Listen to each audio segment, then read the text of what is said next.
Pull-up bars emerge from the sturdy branches of resilient trees, grips naturally contoured by nature itself, or a strong pipe wedged securely between two walls, tested again and again for safety, for reliability. Dip stations, two parallel logs of equal height, or sturdy chairs reinforced and anchored. We found old tires, gifts from worn-out vehicles, and saw not rubbish, but tools for explosive power.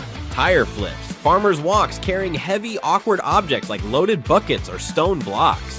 Resistance bands, salvaged inner tubes from bicycles or trucks, cut and tied, providing that crucial variable resistance for smaller muscle groups and rehabilitation.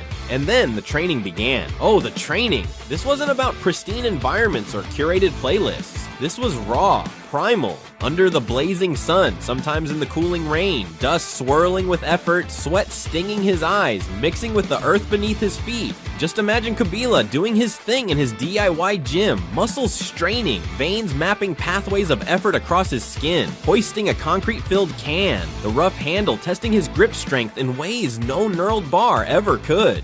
Picture him squatting deep, a heavy log across his shoulders, the natural contours demanding perfect balance, perfect form. See him pressing a homemade barbell overhead, the uneven stones challenging his stability, forcing his core to engage like never before. Each repetition wasn't just a movement, it was a statement, a declaration of defiance against limitation. The clang of rock against pipe wasn't noise, it was the soundtrack of self-creation. The burn in his muscles wasn't just lactic acid, it was the fire of transformation being stoked.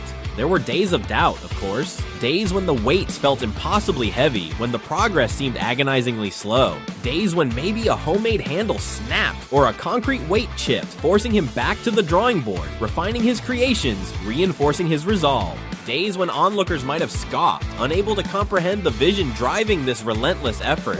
But failure wasn't an endpoint, it was data. A broken tool meant a stronger design was needed. A plateau meant digging deeper, adjusting his improvised routines, learning the language of his own body without charts or trainers. He listened to the resistance, learned its lessons, and adapted. His hands grew calloused, not just from the rough equipment, but from the sheer persistence of his grip on his dream. He studied, maybe not from glossy magazines, but perhaps from observing nature, from understanding leverage and force through the very act of building his tools. He learned anatomy not from diagrams alone, but from feeling exactly which muscle screamed in protest or swelled with new strength after a brutal session with his unique implements. And slowly, then surely, the change began. It wasn't just the equipment that was being forged.